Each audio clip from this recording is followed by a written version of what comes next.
Muy buenos días. Me acompaña Juan Ramón, el doctor Juan Ramón de la Fuente y la doctora Diana Alarcón, a quienes ustedes conocen. Y tuvimos una muy buena reunión que le voy a pedir al doctor Juan Ramón de la Fuente que les platique con diferentes embajadores, embajadoras de distintos países del mundo en México para platicar un poco sobre nuestra visión de país, nuestra visión hacia el futuro, lo que hemos hecho en la ciudad, una reunión realmente informal, auspiciada por el embajador de Qatar. Entonces le voy a pedir a Juan Ramón que platique un poco de la reunión y después, por supuesto, contestamos a sus preguntas. Gracias. Con mucho gusto, buenos días.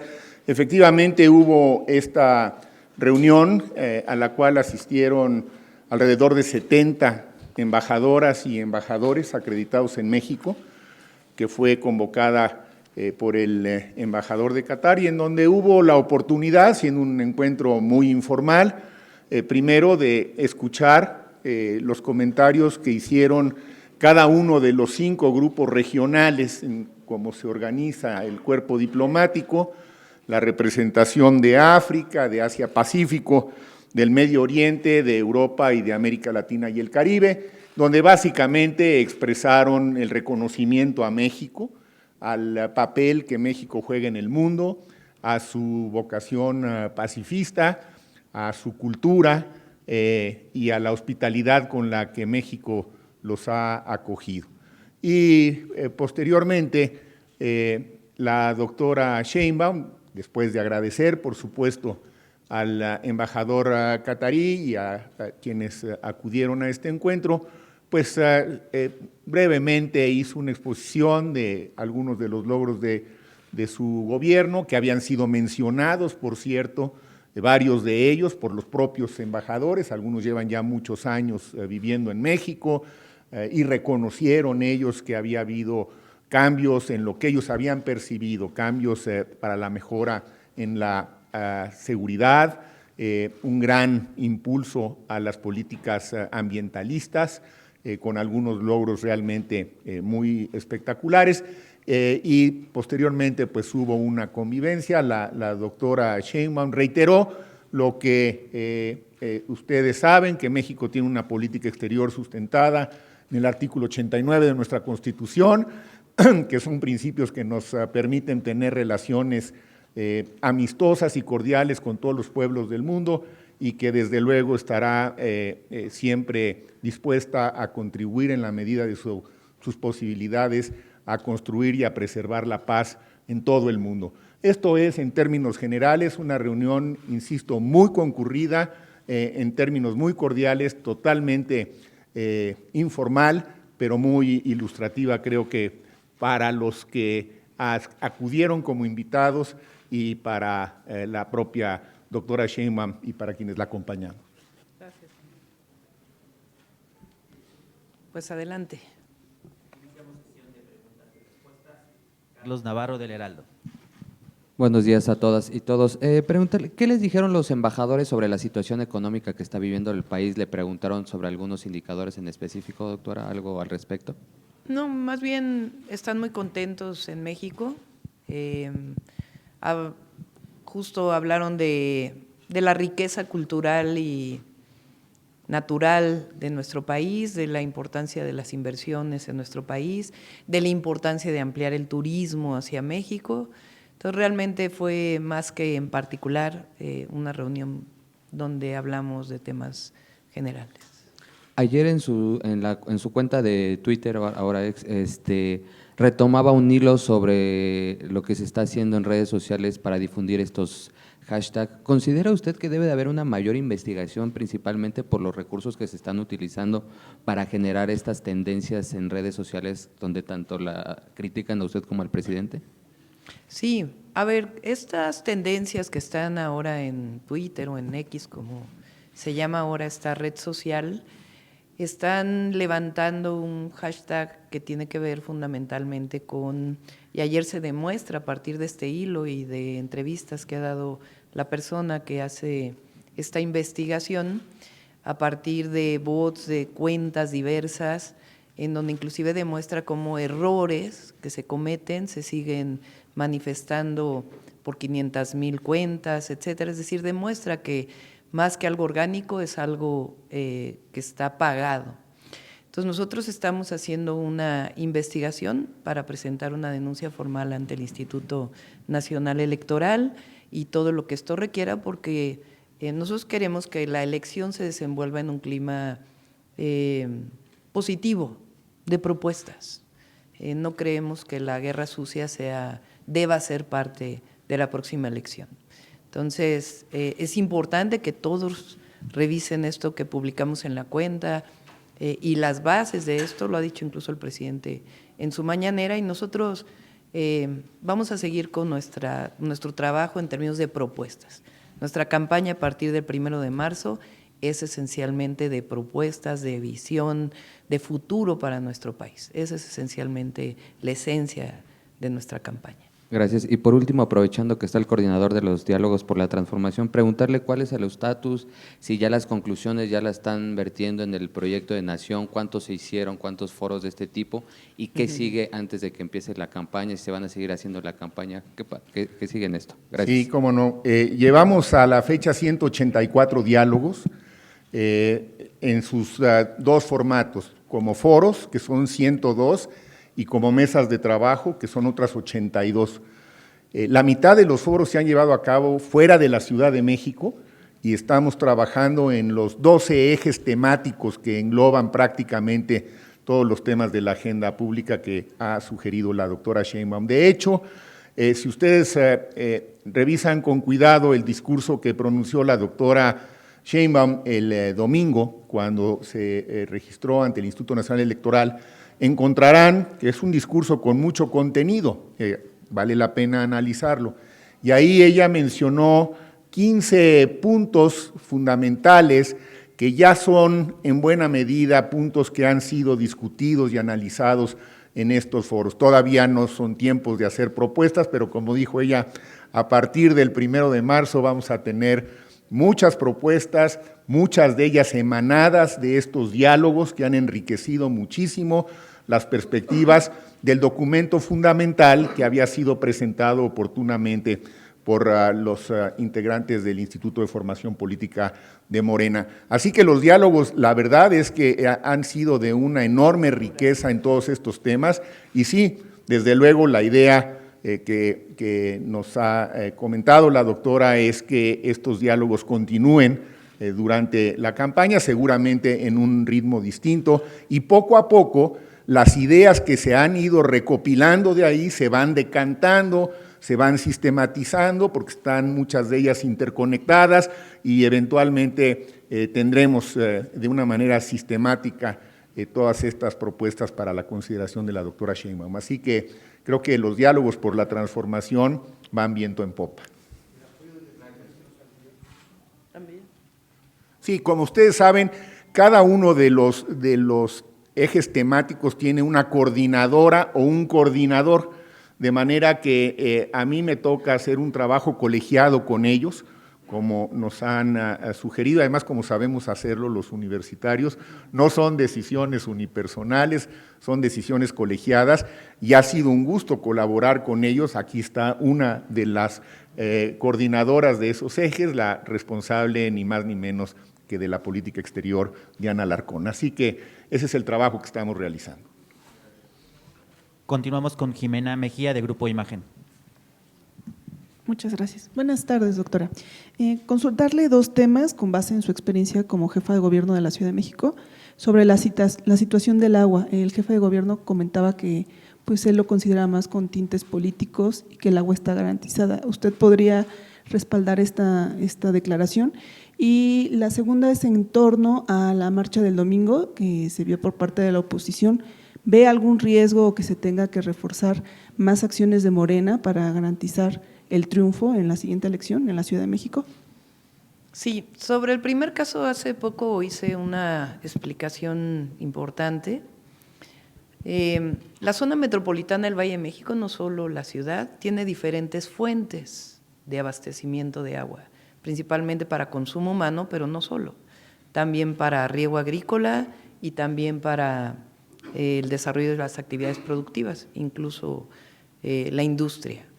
Estas fuentes de abastecimiento son los pozos de la zona metropolitana, el sistema Cutzamala, el sistema Lerma y algunas otras fuentes locales como el abastecimiento de algunos manantiales. Por la sequía que ha habido en el centro y norte del país, el sistema Cutzamala a propósito se ha reducido el abastecimiento de agua. ¿Por qué digo a propósito? Pues para que no se acabe el agua de las presas. Entonces se reduce el consumo o se reduce la aportación y con ello pues tiene que reducirse un poco el consumo y todos debemos de contribuir. No se espera que esta situación de sequía sea para siempre. En algún momento, incluso hablando con todos los expertos dedicados a cambio climático, tiene que retornar una situación de abasto de agua, pero durante la época en que fui jefa de gobierno se desarrollaron varios proyectos que permiten que hoy la ciudad esté en mejores condiciones de afrontar una situación como la que se afronta. Por ejemplo, agua de la zona de Zumpango, recuperación de muchos pozos que estaban sin funcionar, un sistema de macromedición muy importante que no existía en la ciudad automática, la recuperación de pozos de Lerma, que también estaban muchos de ellos abandonados, y la recuperación de otras zonas como la Presa Madín y otras zonas. Y una visión también de largo plazo para poder seguir abasteciendo de agua a toda la región centro, más que solamente a la ciudad. Entonces, sí hay sequía en esta parte, por fortuna desarrollamos otros proyectos que no ponen a la ciudad en una crisis mayor, pero está garantizado el suministro de agua para la ciudad, como bien dijo el jefe de gobierno. Y por otro lado, bueno, sobre la marcha del domingo, pues hay derecho a la libre manifestación y nosotros vamos a hacer una… bueno, en primer lugar, la democracia no está en riesgo, eso es muy importante. Eso hay que ponerlo sobre la mesa siempre. No está en riesgo que se desarrolle una marcha libremente. Y nosotros siempre hemos creído en la democracia y vamos a seguir promoviendo la democracia en nuestro país. Yo creo que ese es un elemento sustantivo. Y hacia adelante, pues nosotros vamos a hacer una campaña llena de propuestas. No vamos a usar ni las mentiras, ni las fake news, ni la guerra sucia, las vamos a denunciar adecuadamente, pero va a ser una campaña muy alegre, como debe ser, porque México está viviendo un momento especial en su historia y al mismo tiempo de mucha propuesta que sigan consolidando a México como una potencia económica, de bienestar, de sustentabilidad y cultura. Siguiente pregunta, Amado Azueta de Latinos. Muchas gracias. Buenos días, doctora. Buenos Muchas gracias. Oiga, doctora, sobre la pregunta que hacía el compañero del Heraldo, esta denuncia que usted va a colocar, ¿va contra algún grupo en particular, contra alguna persona? Si nos puede comentar cómo va esta denuncia ante las autoridades electorales. Y otra cosa que también que le quiero preguntar es sobre las diferencias que hay en Morena, aquí en la Ciudad de México. Ya algunas personas en la alcaldía Gustavo Madero pues salieron a protestar, quieren que se vaya el presidente de Morena aquí en la Ciudad de México. Bueno, ya se está armando todo un desbarajuste ahí. Preguntarle qué mensaje les da a los morenistas que dicen que no han visto las listas, ¿no? Eso es lo que dicen ellos, ¿no? Eso, preguntarle esas dos cosas. Y si me permite preguntarle también a la maestra, preguntarle sobre si estas visitas con embajadores, con representantes del exterior, están preparando también para dentro de la campaña alguna visitas al extranjero, no solamente Estados Unidos, sino también otras ciudades del mundo. Muchas gracias. Sí. A ver, sobre la primera que fue sobre… ¿Contra quién va la denuncia? Ajá. Se está haciendo un estudio muy profundo por parte de Morena, más que una denuncia personal, por parte de Morena. Y por eso la liga que presenté ayer en mi cuenta, porque ahí vienen muchos indicios de todo esto que se ha venido denunciando. Hoy el presidente Morena va a dar una conferencia de prensa con relación a esto y se está revisando y ya en su momento se presentará contra quién es, cómo es y pedir también a esta red social pues que evite pues estas formas en momentos de definición, particularmente en nuestro país, reconociendo la libertad de expresión, pero es distinto cuando hay una forma de este tipo en donde hay mucho recurso económico involucrado. Entonces, eso lo va a presentar Morena y ya habrá momento para decir frente a quién es en particular. Okay. Pero hay muchos indicios y se tiene mucha información. Lo segundo es, perdón, sobre es que no los morenistas. ¿Qué le dice a los morenistas que están molestos? Sobre la ciudad y sobre el país. Se están tomando decisiones con base en dos elementos que están en los estatutos de Morena y nuestra coalición con el Partido Verde y con el Partido del Trabajo. Uno son, y es principalmente, las encuestas. Ahí donde sale una persona que se inscribió y sale ganador en las encuestas, pues es quien queda, aunque hay que cumplir una serie de reglas del Instituto Electoral Local y Nacional, que es número de mujeres, personas con alguna discapacidad, de la diversidad sexual, grupos indígenas, afromexicanos, es decir, hay que cumplir con todos estos criterios y se toman en cuenta en las encuestas para poder definir por parte de la Comisión de Encuestas, porque eso es muy importante, es la Comisión de Elecciones quien toma la decisión, no es el presidente de Morena en la ciudad, ni el presidente de Morena a nivel nacional, sino es un grupo colegiado que ve las encuestas. ¿Algún mensaje para ellos? Y segundo, nosotros estamos por un proyecto, no por ambiciones personales, no por una persona, por otra, sino que estamos por un proyecto. Y en este proyecto caben todos y todas los que son de Morena, de nuestras alianzas, de nuestra coalición y muchos otros mexicanos y mexicanas que quieren que siga México en esta transformación y que caminemos por un México de democracia, de bienestar y de libertades. Bien, gracias. Si me puede… Sí, ajá, te contesto por Diana porque no hemos platicado. Por el momento nos vamos a quedar en México, no tenemos contemplado salir fuera. Y sí, si es necesario, tendremos algunas otras reuniones con diplomáticos en México para poder hablar de nuestro proyecto.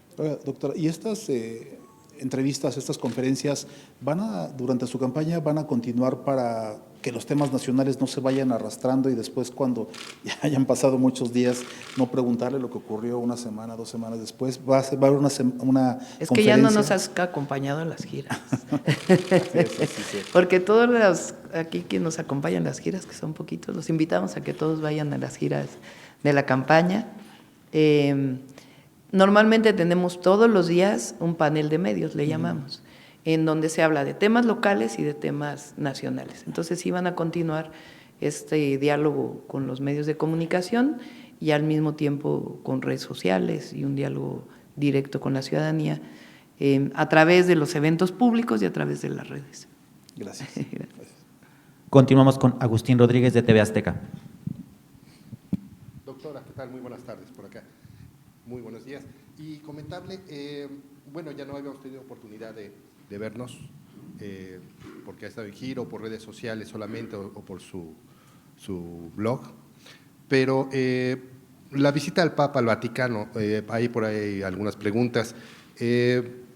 ¿Cómo es que llegó, cómo viajó por un vuelo particular, por un vuelo comercial? ¿Qué es lo que la motivó para ir al Vaticano? Después de que 2 semanas antes había estado por ahí la candidata de la oposición. Y unos días antes. ¿Y cuál fue el mensaje que le dio el Papa? ¿Algún consejo concerniente a nuestro país concretamente? Sí. Gracias. Qué bueno que lo preguntas. Los hermanos Sulaimán, Héctor y Mauricio Sulaimán, tenemos una relación con ellos desde hace tiempo. Yo considero que son personas que nos ayudaron en la ciudad a hacer la clase de box, a muchas otras cosas que tienen que ver con cuestiones altruistas y de desarrollo para la ciudad. Ellos tienen una relación especial con el Papa Francisco. Entonces ellos desde hace como 2 meses y algunas otras personas me habían dicho si me interesaba tener una visita con el Papa Francisco de manera privada como la que se dio. Yo les contesté que sí, y quienes me conocen y quienes me han seguido durante todos estos años saben que yo hablo mucho, más allá de lo religioso, de la parte humanista del Papa Francisco. Quienes me han seguido en la Ciudad de México saben que yo digo una frase que me gusta mucho de su pensamiento humanista, que refleja la igualdad, la no discriminación, que es esta frase que puse en mis redes sociales, que dice: no hay manera lícita de mirar a alguien de arriba a abajo más que cuando uno le da la mano para levantarse. Y creo que es una visión de igualdad, de solidaridad, de fraternidad, que va más allá de la religión, que tiene que ver con una visión que compartimos desde el humanismo mexicano. Cuando presentamos los diálogos por la transformación, usé otra cita del Papa Francisco de su encíclica de Tutti Fraterni o Fraterni Tutti, que tiene que ver también con una visión del mundo humanista, más allá de lo religioso. Entonces me pareció pues conocer a una personalidad con el Papa, como el Papa Francisco, pues algo excepcional. Entonces se dio para este 15 de febrero. ¿Cómo viajamos? Viajamos el 13, Paulina me acompañó, fuimos Paulina y yo. Viajamos en vuelo comercial, México-Frankfurt, Frankfurt-Roma. Nos quedamos a dormir esa noche en un hotel cerca del Vaticano y de ahí nos dirigimos a la cita y de ahí de la cita al aeropuerto para regresarnos. Viajamos México-Madrid, Roma-Madrid, Madrid-México, por un vuelo comercial. Así fue que se dio y fue realmente una reunión pues muy excepcional, primero por lo que representa el Papa Francisco y de mucha… nos habló porque estábamos juntos con otra persona que él conoce, argentino, desde muy pequeño, Adrián, ahora ahí puse en mi red su apellido, no lo recuerdo en este momento. Habló sobre la importancia del perdón, por ejemplo, habló sobre la importancia del trabajo, nos habló pues de una manera muy cordial, hasta de cuentos. Y realmente pues fue una reunión muy de mucho aprendizaje personal y en general. ¿Algún consejo que le hubiera dado específicamente? Trabajar, ese fue el consejo que me dio. Hay que trabajar, y yo le dije, y trabajar también con una visión a los más necesitados, y él me dijo sí, ese fue el consejo. Gracias. Adrián Palarols, así fue. Continuamos con Aura García de Imer.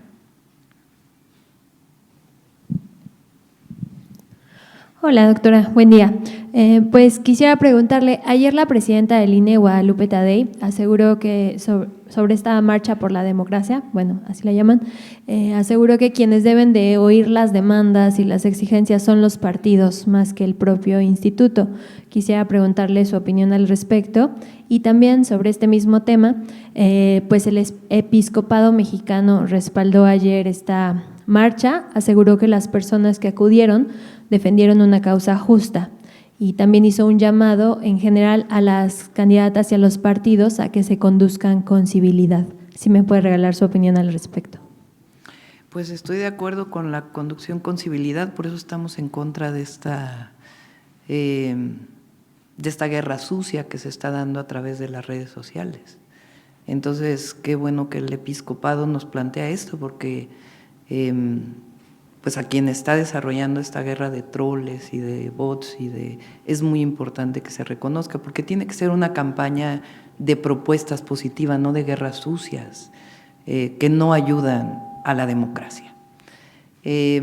Segundo, repito, yo no estoy de acuerdo con este planteamiento que se hizo por parte de quien tomó la palabra ese día, porque no creo que esté en riesgo la democracia. De hecho, él lo dice en una entrevista posterior. La democracia no está en riesgo. No está en riesgo la democracia en nuestro país. Nos ha costado muchos años defender la democracia. Y lo que queremos es que sea una democracia no solo electoral, sino participativa. Que los mexicanos y mexicanas podamos decidir no solo quién nos gobierna, sino también que podamos decidir muchas otras cosas, como ocurre en Estados Unidos, cómo ocurre en Europa, es decir, que las consultas públicas sean parte también de nuestra democracia. Eso es lo que queremos, que se fomente, se promueva, y por eso creo que a quien participó en la marcha decirle desde nosotros, no está en riesgo la democracia, nunca va a estar en riesgo. Quienes hemos luchado por la democracia hemos sido nosotros. Nosotros luchamos contra fraudes electorales. Bueno, aquí el rector Juan Ramón de la Fuente sabe que en un momento en la historia de la universidad, quienes luchamos por la democracia dentro de la universidad fuimos los estudiantes. Creemos en la democracia como forma de vida, creemos en la democracia como forma de gobierno, creemos en la democracia como forma de enseñanza a nuestros niños y niñas. Entonces, queremos y estamos construyendo un país democrático, y en la democracia, por fortuna, no hay un pensamiento único. La marcha lo que muestra es que vivimos en un país democrático. Si hubiera un pensamiento único, entonces viviríamos en un país autoritario. Y no, afortunadamente se permite la libertad de expresión, la libertad de reunión, la libertad de manifestación, y esto es algo que va a continuar en nuestro país. Y por eso los mexicanos y mexicanas tendrán que tomar una decisión ya en su momento, en este año electoral, pero no está en riesgo la democracia. Gracias. Y final. Bueno, repito, hay libertad de expresión, pero a nosotros nos corresponde decir lo que nos corresponde a nosotros y lo que representa nuestro proyecto. Nuestro proyecto, fíjense, estamos encabezando diálogos por la transformación, invitando a toda la sociedad, a expertos, a no expertos, a agricultores, a obreros, a empresarios, a hablar sobre este momento histórico que nos va a tocar encabezar. Ayer el Consejo General del INE aprobó la modalidad por la que se van a recolectar las preguntas para el segundo debate presidencial. Será en las plazas cívicas, en las 32 entidades del país y en 2 ciudades de Estados Unidos. ¿Qué piensa de este formato con el antecedente de que pues, la primera definición de las preguntas del debate presidencial número 1, pues hubo inconformidad de parte de Morena y de usted? Pues la cuestión es que queremos que sea justamente democrático, abierto y transparente, la manera en que se recogen las preguntas y se deciden para poderlas hacer en el debate. Pero de una vez les adelanto, nos va a ir muy bien en el debate. Hay proyecto. Gracias. Última pregunta, Carlos Padilla, de Revista Zócalo. Gracias. Buenos días, doctora. Usted viene de una generación de estudiantes que derrotaron el intento de Jorge Carpizo de aumentar las cuotas en la UNAM. Logró el diálogo público que no se obtuvo en 1968. Además, ganaron la realización de un congreso universitario. Pregunto, ¿cuál es el legado de esa generación a la democracia en este país, que años después se incorporó a la lucha social y política y que ahora la coloca usted a las puertas de la presidencia de la República? Según todas las encuestas, ahora en este 2024 votarán muchos jóvenes que no habían nacido en 1986, 1987. ¿Cuál es su opinión, por favor? Bueno, de aquel movimiento se puede rescatar, como bien lo dices tú, 2 elementos, o 3. Educación pública, gratuita, de calidad, laica, científica, humanista, como un derecho. La segunda, diálogo. Y la tercera, democracia. Porque los estudiantes en aquel momento luchábamos contra lo que considerábamos una imposición, y además no pedíamos que se decidiera por los estudiantes una propuesta, sino que hubiera un congreso universitario, que finalmente aportó algunas cosas, otras no pudieron avanzar, pero finalmente fue un espacio democrático de discusión universitaria. Y tan es así que con Juan Ramón de la Fuente, rector, que en algún momento en algunas cosas no estuvimos de acuerdo, hoy somos parte de este proyecto. Y nada habla mejor de que podemos ponernos de acuerdo entre quienes en alguna vez a lo mejor no estuvimos tan de acuerdo porque consideramos que el diálogo, la inclusión, la democracia, las libertades es la esencia de lo que debe ser el México del futuro. Y a los jóvenes, pues decirles que aprendan de la historia de nuestro país, que no se dejen llevar solamente por el inmediatismo de las redes sociales, por las falsas noticias, sino que al revés, que tomen su decisión a partir de la construcción histórica de este México maravilloso que estamos viviendo hoy. ¿Los jóvenes tienen una oportunidad para participar políticamente en este país? Sí, por supuesto, políticamente, y nosotros somos quienes defendemos que tengan derecho a la educación, al empleo, a divertirse, a tener un espacio público en donde puedan gozar de sus libertades sin necesidad de tener que erogar ningún centavo. Perdón, por último, la imagen, el tema, lo que usted sugeriría para incrementar la presencia, más bien la incorporación de los jóvenes a la educación pública gratuita a nivel universitario. ¿Cuál sería a grandes rasgos su propuesta? Más universidades, más educación y más educación. Gracias. Gracias. Doctora, yo le quiero preguntar sobre la marcha. Brevemente, el historiador Enrique Krause dijo que equiparó esa marcha a las marchas del 68. Yo quisiera preguntarle su opinión, si esto no es de alguna manera una desmesura del historiador, ¿no? Por una parte, y por la otra también, si usted continuaría con la propuesta de reforma política que acaba de presentar el presidente, particularmente esta posición de desaparecer los plurinominales, porque parece ser que eso es lo que más preocupa a la oposición, porque piensan que se quedarían prácticamente sin representación en el Congreso.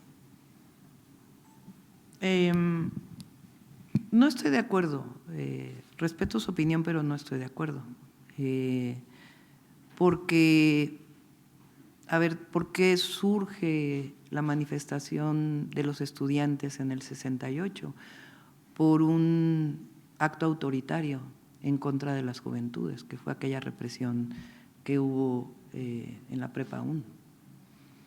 Y además terminó con una masacre y estuvo acumulando una serie de actos represivos por parte del entonces presidente Díaz Ordaz. Hoy el presidente López Obrador defiende que no haya represión y no se ha reprimido. Entonces, repito nuevamente, no está en riesgo la democracia. Lo que hay es una propuesta. En general, la población, si ustedes hacen una encuesta, está en contra de los plurinominales. Y lo que hay es una propuesta sobre la mesa para reivindicar la democracia y está puesta sobre la mesa para el debate que va a empezar ahora por la Cámara de Diputados en todo el país. Entonces, si hay quien no está de acuerdo, pues que presente, para eso vivimos en una democracia, que presente sus propuestas. Pero lo cierto es que, fíjense, de la riqueza que se generó con los gobiernos de Fox y un gobierno que surgió no de la democracia, con Calderón, la riqueza que se generó por la explotación del petróleo y los excedentes petroleros, en vez de traducirse en obras de infraestructura y disminución de la pobreza en nuestro país, lo único que hicieron fue ampliar el gobierno y su gasto corriente. Y se ha demostrado ahora cómo, sin necesidad de aumentar impuestos, solo cobrando adecuadamente los impuestos, hay recurso público para obra pública, para disminuir la pobreza, la desigualdad. Y eso es parte de lo que llamamos la austeridad republicana. Y la austeridad republicana, desde mi perspectiva, tiene que estar no solo en el Poder Ejecutivo, sino también en los órganos autónomos, en el legislativo, en el judicial. Porque finalmente lo que queremos es que los recursos públicos que pagamos todos y todas las mexicanas como impuestos sirvan para desarrollar infraestructura y para disminuir pobreza y desigualdad y ampliar los derechos del pueblo de México. Eso es lo que está a debate. Concluimos con la conferencia. Muchas gracias. Gracias a todos y a todas.